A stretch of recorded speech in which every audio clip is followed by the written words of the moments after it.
और EVM machine कोई ऐसी चीज नहीं है कि इसको हैक नहीं किया जा सकता या इसमें गड़बड़ नहीं हो सकती। तो आप उन अधिवक्ताओं को जो उन्होंने डेमो दिया है, जो इसमें गड़बड़ है, आप इसको नकारिए, कहिए कि ये नहीं हो सकता। चुनाव हमारा निष्पक्ष होना चाहिए और जहाँ निष्पक्षता पर सवाल खड़ा हो रहा है तो उस चीज को हटा देना चाहिए, बैलेट पेपर से कराना चाहिए। एक कैरेक्टर है लोकतांत्रिक देश का। अब फ्री एंड फेयर में जहाँ कहीं शंका की बात आ रही है कि ईवीएम में गड़बड़ियाँ हो रही हैं तो उसका निवारण करना जरूरी है। चीजें आ रही हैं तो कहीं ना कहीं शंका तो है ही और गड़बड़ तो हो सकती है भाई, ये मशीन है, इससे आप इनकार नहीं कर सकते कि इसमें गड़बड़ नहीं हो सकती। हमारा जो वोट परसेंट है देहात से आता है और देहात में अभी जो है अनपढ़ लोग बहुत हैं। ईवीएम में गलती होने की संभावना ज़्यादा रहती है क्योंकि बैलेट पेपर में चिन्ह सामने रहेगा, वोट सही लगाएगा और सही को वोट दे पाएगा। नमस्कार दोस्तों, स्वागत है आपका हिंद वायर पर। सुप्रीम कोर्ट के अधिवक्ताओं ने 6 जनवरी से एक आंदोलन की शुरुआत करती है और वह आंदोलन ईवीएम को लेकर है, ईवीएम बैन करने को लेकर। यह बहस एक बार फिर देश में बहुत तेजी से शुरू हो गई है कि आगामी आम चुनाव, लोकसभा चुनाव बैलेट पेपर पर होने चाहिए। अब सुप्रीम कोर्ट के अधिवक्ता जब लामबंद हैं ईवीएम बैन करने को लेकर, तो उत्तर प्रदेश में अधिवक्ता क्या कहते हैं, क्या ईवीएम बैन होनी चाहिए? सर, सुप्रीम कोर्ट के लॉयर्स ने डेमो भी दिया है और डेमो पूरी मीडिया के कैमरे के सामने दिया है कि किस तरीके से ईवीएम हैक हो जाती है। तो इस पर उत्तर प्रदेश में, खासकर आप अधिवक्ता हैं, जब सुप्रीम कोर्ट के अधिवक्ता भी लामबंद हैं, तो आपका क्या मत है? देखो, इसमें हमारा मत ये है, अगर कोई अधिवक्ता किसी चीज़ पर अगर उंगली उठाता है, शंका जाहिर करता है, तो लाजिम उसमें कहीं ना कहीं गड़बड़ है। और ईवीएम मशीन कोई ऐसी चीज़ नहीं है कि इसको हैक नहीं किया जा सकता या इसमें गड़बड़ नहीं हो सकती। इसमें 100% गड़बड़ हो सकती है। इसको चलाने वाले, इसको यूज करने वाले, उनकी नीयत पे बात आती है कि उनकी नीयत कैसी है। अच्छा, जो अधिवक्ता वहाँ लामबंद हुए हैं उन्हें विपक्ष से बता रहे हैं कि वो विपक्ष के जो है संगठन के लोग हैं। नहीं, ऐसा नहीं है। अगर कोई अधिवक्ता कर रहा है तो आप उन अधिवक्ताओं को जो उन्होंने डेमो दिया है, जो इसमें गड़बड़ है, आप इसको नकारिए, कहिए कि ये नहीं हो सकता। तो हम मान लेंगे कोई विपक्ष, कोई भी आदमी, सत्ता पक्ष का व्यक्ति भी अगर कहीं कोई गलती है तो उसको रख सकता है, इसमें क्या दिक्कत है। और अधिवक्ता कभी गलत बात को नहीं उठा सकता। अधिवक्ता जो सही बात है उसी को सामने रखेगा। ईवीएम के बारे में तो ये है कि ईवीएम को जो अन्य देशों ने भी पहले चालू किया था, उन्होंने भी अपने आप बैन कर दिया क्योंकि उसका लोगों ने मिसयूज कर लिया। तो लोकतंत्र के लिए जरूरी है कि ईवीएम पर अगर हमारी शंका है, हम कहते हैं आप जीत के आए, कोई दिक्कत नहीं, जिसको वोट मिलेगा, जिसको मैंडेट पब्लिक देगी, वो जीतेगा, उसमें कोई दिक्कत नहीं है। लेकिन जहाँ ईवीएम पर शंका है, ईवीएम को बैन हो जाना चाहिए क्योंकि अब ज़्यादातर लोगों को ये है कि अगर एक पार्टी ये कहती है कि मेरी 200 सीट आएंगी, उसकी 200 ही क्यों आती है? यह लोगों को शंका हो जाती है कि अगर मैंने पहले कई बार वैसी भविष्यवाणी सामने आई है कि अब इस बार हम जितना हमने कहा उतना ही, मैंने कहा ये सीटें आएंगी, वही सीटें आएंगी, तो इससे लोगों को शंका होती है। और ये लोकतंत्र का जमाना है, लोकतंत्र है, लोकतंत्र में लोगों का जो मत होता है उसी के अनुसार सरकार बने और वो चले। इसमें कोई दिक्कत है, सरकार किसी की भी आ सकती है, कोई दिक्कत नहीं है इसमें। लेकिन ये बात कह देना कि जो इस पर ईवीएम पर सवाल उठा रहे हैं वो विपक्ष से प्रेरित है। विपक्ष से तो अगर आप प्रेरित की बात कर रहे हैं तो विपक्ष तो जितने से सरकार बनी हुई है, जितने प्रतिशत मत से, उससे ज्यादा तो विपक्ष में है। फिर बिल्कुल तो ज्यादा लोग तो विपक्ष कर रहे हैं। तो मेरा कहना ये है, विपक्ष हो या पक्ष हो, सही बात सभी को रखनी चाहिए। ईवीएम पहले जिन देशों ने इसको लागू किया था उन्होंने बैन कर दिया, तो हमारे देश में भी अगर बैन हो जाए तो कोई दिक्कत नहीं। तो भारतीय जनता पार्टी क्यों नहीं चाह रही कि बैलेट पेपर पर चुनाव हो? देखो, भारतीय जनता पार्टी अपना ये पिली लेगी कि भाई ये पेपर बेस्ड होता है। पेपर बेस्ड तो और भी बहुत तरीके से हो रहा है। अगर लोकतंत्र में ये अगर शंका है लोगों को और ये बात निकल के आ रही है, इसका डेमो भी दिया जा रहा है कि भाई ये जो है इससे हैक किया जा सकता है, इससे चुनाव में गड़बड़ी हो सकती है, तो लोगों की बात को न दबाया जाए, लोगों की बात को सर्वोपरि रखते हुए ईवीएम को बैन किया जाए और बैलेट से चुनाव किया जाए। आपकी वोट आती है तो आप बनेंगे, कोई नहीं रोक सकता आपको, इसमें कोई दिक्कत नहीं है। बिल्कुल सर, और भी यहाँ अधिवक्ता हमारे साथ हैं और जानने की कोशिश करते हैं कि सबका अपना क्या मत है। सर, सुप्रीम कोर्ट के जो अधिवक्ता हैं काफ़ी 6 जनवरी से लामबंद हैं और लगातार वहाँ प्रतिदिन प्रदर्शन चल रहा है, कभी जंतर मंतर, कभी सुप्रीम कोर्ट के बाहर। तो आप उत्तर प्रदेश के अधिवक्ता क्या सुप्रीम कोर्ट के अधिवक्ताओं के साथ आ रहे हैं, या सड़कों पर आने वाले समय में ये आंदोलन और तेज हो सकता है? दिल्ली के अलावा और भी प्रदेशों में ये आंदोलन की चिंगारी बढ़ सकती है, क्या आप मानते हैं? देखिए, अधिवक्ता समाज का आईना है। समाज की बात को आवाज़ देना अधिवक्ता का काम है। तो जब समाज में इस पर शक है, कोई दिक्कत है, फेयर नहीं है, तभी तो अधिवक्ता आवाज़ उठा रहा है। चुनाव हमारा निष्पक्ष होना चाहिए, और जहाँ निष्पक्षता पर सवाल खड़ा हो रहा है तो उस चीज़ को हटा देना चाहिए, बैलेट पेपर से कराना चाहिए। कई विदेशों में अब ईवीएम हटा दी गई और बैलेट पेपर से चुनाव चल रहा है। तो अधिवक्ता तो समाज की आवाज़ उठा रहा है, इसलिए समाज की आवाज़ जब उठा रहा है तो समाज के लिए सारे अधिवक्ता एक रहेंगे। जब भारतीय जनता पार्टी के नेता कहते हैं कि एक दौर वो भी था 2009 में जब भारतीय जनता पार्टी अपने हाशिए पर थी और लगातार कई राज्यों में उनकी सरकारें नहीं थी, तब कांग्रेस भी ईवीएम पर सवाल उठाती थी। अगर आज ऐसा हो रहा है तो कोई ईवीएम की विश्वसनीयता को लेकर ये कोई पहली बार सवाल नहीं है, भारतीय जनता पार्टी भी उठा चुकी है, मगर वो कहते हैं ईवीएम में बहुत ज़्यादा ट्रांसपेरेंसी है। देखिए, जब कोई योजना शुरू की और बाद में उसमें कुछ कमियां दिखाई दे रही हैं और उस पर आपत्ति आने लगी तो बदल देना चाहिए, इसमें कोई दिक्कत नहीं होनी चाहिए। बिल्कुल, अधिकतर अधिवक्ता भी उत्तर प्रदेश में यही चाहते हैं कि इस बार जो जो मतदान हो, आम चुनाव जो आने वाला आम चुनाव है वो बैलेट पेपर पे हो, और अगर जनता चाह रही है, अगर जनता को लगता है कि ईवीएम हैक हो सकती है तो इस बार बदल देनी चाहिए प्रक्रिया को, परिवर्तन जरूरी है जैसा आप बता रहे हैं। तो आपका क्या मत है? देखिए, मेरा मत तो ये लोकतंत्र में फ्री एंड फेयर इलेक्शन होना ये एक कैरेक्टर है लोकतांत्रिक देश का। अब फ्री एंड फेयर में जहाँ कहीं शंका की बात आ रही है कि ईवीएम में गड़बड़ियाँ हो रही हैं तो उसका निवारण करना ज़रूरी है। निवारण करने का अर्थ ये नहीं है कि उसको बदल के वापस पुरानी तकनीक पे आ जाएं, बैलेट पेपर पे आ जाएं। उस टेक्नोलॉजी में ही थोड़ा सा अपग्रेड करें। हमारे मोबाइल पुराने जो आते हैं हम लोग अपग्रेड करते हैं, ऐसी टेक्नोलॉजी में भी अपग्रेड करके उसे मतलब जो शंका है उसे निवारण किया जाए। और ये तो एक टेक्नोलॉजी चेंज पे प्रोसेस है, ये कहीं ना कहीं किसी में गड़बड़ी आती है तुरंत चेंज कर देते हैं हम। जैसे मैंने बताया कि हम मोबाइल चेंज करते हैं, हमें लग रहा है पुराना काम नहीं कर रहा तो नया ले लिया।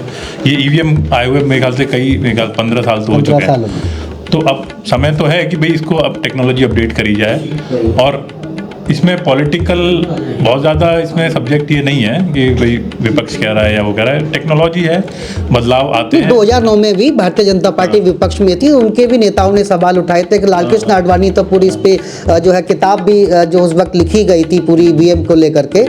तो अभी क्या लगता है कि धीरे धीरे जो यूपी के अधिवक्ता भी अब सुप्रीम कोर्ट के जो अधिवक्ता हैं उनके साथ आने वाले हैं? नहीं, अधिवक्ताओं की हम लोगों की फ्रेटर्निटी तो मतलब हम लोग सपोर्ट तो करते हैं इन प्रिंसिपल हर चीज़ों पे।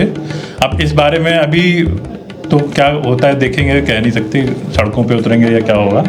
लेकिन हाँ, शंकाएं जो हैं पैदा हुई हैं ईवीएम को लेकर, उनका निवारण होना ज़रूरी है। इस लोकतंत्र, क्योंकि हमारा देश लोकतांत्रिक है, इसमें फ्री एंड फेयर इलेक्शंस होने हैं और वो उसी तरीके से होने चाहिए, कोई शंका ना रहे जनता के बीच में। बिल्कुल, अधिवक्ताओं का यही कहना है कि फ्री एंड फेयर इलेक्शन इस बार होने चाहिए। सर, आपसे मेरा एक और सवाल, बीजेपी पिछले एक दशक से तो लगभग सरकार में है और अधिकांश अभी हाल ही के असेंबली इलेक्शन में भी अच्छा प्रदर्शन किया है। मध्य प्रदेश में जो सोच रहे थे लोग कि भारतीय जनता पार्टी अचीव नहीं कर पाएगी, लेकिन उनके नेता जो कह रहे थे, जैसा कि अभी आपने कहा था कि जितनी वो सीटें बताते हैं वो अचीव कर लेते हैं। तो ये शंका अभी एमपी इलेक्शन के बीच जैसे कई बार जगह जगह दिखाई दिया कि जो है मशीनें मिली हैं, फिर वहाँ के कलेक्टर ने कहा कि नहीं, ये स्ट्रांग रूम पहले खोल लिया गया था।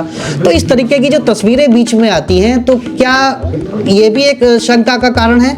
नहीं, बिल्कुल 100% शंका का कारण है। अगर ये चीज़ें आ रही हैं तो कहीं ना कहीं शंका तो है ही, और गड़बड़ तो हो सकती है भाई, ये मशीन है, इससे आप इनकार नहीं कर सकते कि इसमें गड़बड़ नहीं हो सकती, इसमें 100% गड़बड़ हो सकती है। अब सरकार का काम ये है, अगर देश लोकतांत्रिक है तो लोकतांत्रिक तरीके से लोगों की बात को जो शंका है, अगर आप ये भी कहते हैं, जैसे पहले बात आई कि भाई ये विपक्ष से प्रेरित है, तो विपक्ष में तो 50% से ज़्यादा लोग हैं, अगर उन्हीं से प्रेरित है तो उनकी बात मानिए। वो कह रहे हैं ये आम जनता नहीं कह रही है। नहीं, आम जनता का क्या है, आम जनता को तो ऐसा फंसा दिया महंगाई में कि उन्हें तो दाल रोटी से मतलब है, उन्हें नहीं पता बेचारों को। अगर हम तक कमा कर नहीं लाएंगे तो घर में चूल्हा नहीं जलेगा। तो इसलिए आंदोलन बड़ा होना तो बहुत कर्री बात है। जब लोग भुखमरी पे आ जाएंगे या बिल्कुल लोगों को ये दिखेगा कि भाई बिल्कुल एकदम गाय कट रही है, तब लोग सड़क पर उतरते हैं। अब ये अगर वकीलों ने, अधिवक्ताओं ने अगर ये बात उठाई है तो इसमें कहीं ना कहीं सत्यता है और सरकार को इसमें परिवर्तन लाना चाहिए। 100% परिवर्तन लाना चाहिए। परिवर्तन संसार का नियम है। जैसा कि अभी सर ने कहा कि आम जनता महंगाई में फंसी हुई है, तो बड़ा आंदोलन तो होने से अभी रहा, तो ये भी एक उनके पक्ष में जाता है फैक्टर। मैंने आपसे अभी शुरू में एक बात कही कि अधिवक्ता समाज का आईना है। अधिवक्ता पूरे समाज का प्रतिनिधित्व कर रहा है जी। तो जो वो कह रहा है तो आप ये समझिए पूरा समाज उस चीज को कह रहा है। तो बदलाव जरूरी है और बदलाव होना चाहिए ताकि ये शंकाएं जो जनता के मन में है वो दूर हो जाए। बिल्कुल सर, एक अधिवक्ता हमारे पास अभी और यहाँ आए हैं। यहाँ एक मुद्दा है ईवीएम को लेकर, जो सुप्रीम कोर्ट के अधिवक्ताओं ने अभी 6 जनवरी को वहाँ आंदोलन शुरू कर दिया है। लामबंद है, उन्होंने डेमो भी दिया है। क्या इस बार का आम चुनाव ईवीएम से ही होना चाहिए या बैलेट पेपर पर? देखो जी, हमारा कहना तो यह है कि सुप्रीम कोर्ट जो कह रही है सही कह रही है और हम सुप्रीम कोर्ट के खिलाफ नहीं जा सकते। ईवीएम पे आपत्ति है तो बैलेट से होना चाहिए। बिल्कुल। बैलेट पेपर में दिक्कत क्या है गवर्नमेंट को कराने में? वो करें, बहुत समय लगता है, वेस्टेज हो जाती है, कई बार पानी पड़ जाता है तो वोटों की गिनती जो नहीं हो पाती है, ख़राब हो जाती हैं। लेकिन ईवीएम बहुत ज़्यादा, उसमें ट्रांसपेरेंसी है, बहुत आसानी से प्रक्रिया हो जाती है। ऐसा नहीं है, क्योंकि हमारा जो वोट परसेंट है देहात से आता है और देहात में अभी जो है अनपढ़ लोग बहुत हैं। ईवीएम में गलती होने की संभावना ज़्यादा रहती है, क्योंकि बैलेट पेपर में चिन्ह सामने रहेगा, वोट सही लगाएगा और सही को वोट दे पाएगा, आपका मत का सही प्रयोग कर पाएगा वो। अच्छा, अभी डेमो जो दिखाया, शायद आपने वो डेमो देखा है? नहीं। अच्छा, आप में से किसी ने सर डेमो देखा है वो? अच्छा, उस डेमो में एक पहले उन्होंने आम आदमी पार्टी के उन्होंने सौरभ भारद्वाज ने दिखाया था और करके दिखाया था अपनी विधानसभा में, पूरा दिल्ली विधानसभा में।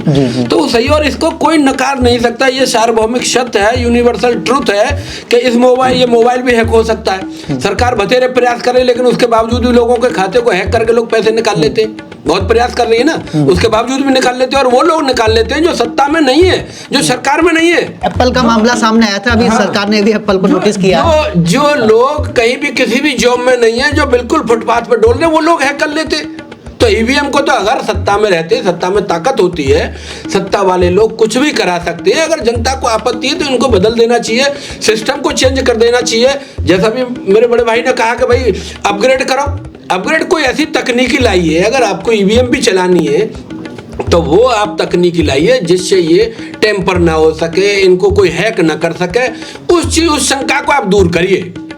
भाई अभी जैसा अधिवक्ता ने दिखा दिया, सुप्रीम कोर्ट कहने के इस तरीके से हैक हो जाती है, ऐसे टेम्पर हो जाती है। पहले सौरभ भारद्वाज ने दिखाया, इंजीनियरों, और ये सब बनाई हुई तो हैं। मैं कह रहा हूं कि अगर तुम एक वोट डालो, एक बार तुम ये डालो, दूसरी वो पड़ जाएगी अपने आप। ये हो सकता है, ये संभव है, कोई बुरी बात नहीं है। लेकिन लोकतंत्र की आवाज को दबाना ठीक नहीं है। सरकार को इस पर जरूर कोई ना कोई कदम उठाना चाहिए जिससे कि जनता की वोट और जनता के द्वारा सरकार चुनी जाए, जनता के लिए काम करे। बिल्कुल सर, आप सही कह रहे हैं कि इस बार अगर पार्टी को सोचना चाहिए, खासकर इलेक्शन कमीशन को सोचना चाहिए कि अगर जनता कह रही है, अधिवक्ता समाज कह रहे हैं, तो इस बार मतदान बैलेट पेपर पर हो।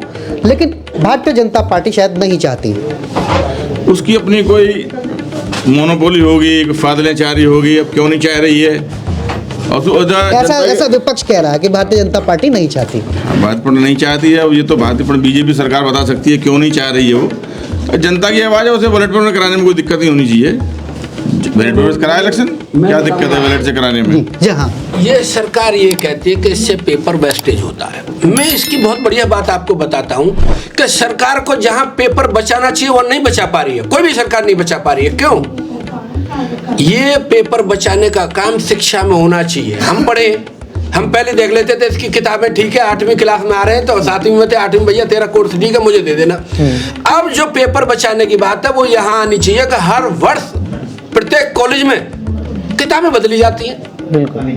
उस पर रोक लगानी चाहिए। भाई तुम्हें जो पढ़ाना है, राइटर बदल जाए कोई बात नहीं है, लेकिन तुम तो पूरी पूरी किताब बदलवाते हो, सारा पेपर तो वहाँ वेस्टेज हो रहा है। ये तो 5 साल में एक बार इलेक्शन होता है, कितना पेपर वेस्टेज हो जाएगा भाई। इतना सा 4 इंच का, 6 इंच का, 10 इंच का पेपर, वहाँ तो हजारों पेज होते हैं किताब के अंदर, कितनी स्याही पे कट जाती है, कितना पेपर जाता है, वहाँ इनका ध्यान नहीं है।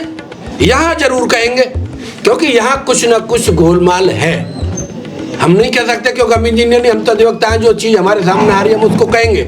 लेकिन इनको अगर पेपर बचाना, इनकी ये पिली है कि हम पेपर बचा रहे हैं, पेपर वेस्टेज होता है, तो पेपर तो भाई शिक्षा के मामले में ज़्यादा वेस्टेज हो रहा है। वहाँ हर वर्ष किताबें बदली जा रही हैं, अभिभावकों की कमर टूट रही है, उसकी तरफ देखिए। इससे कितना सा पेपर वेस्ट होगा इलेक्शन में?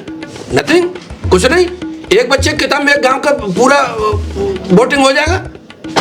एक गाँव में 500-700 हज़ार वोट, नॉर्मल से गांव में कोई बड़े गांव होते हैं, लेकिन उसमें तो एक किताब में पूरे गांव का इलेक्शन हो जाएगा, और वहाँ 50-50 किताब, इतने बड़े थैले बच्चों के।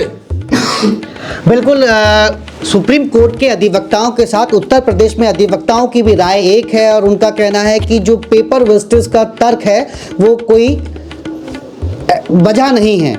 आप अगर तो पेपर वेस्टेज अगर आपको रोकनी है तो आप जो हर साल पाठ्यक्रम बदल देते हैं, सिलेबस बदल देते हैं, उनको रोक लगानी चाहिए।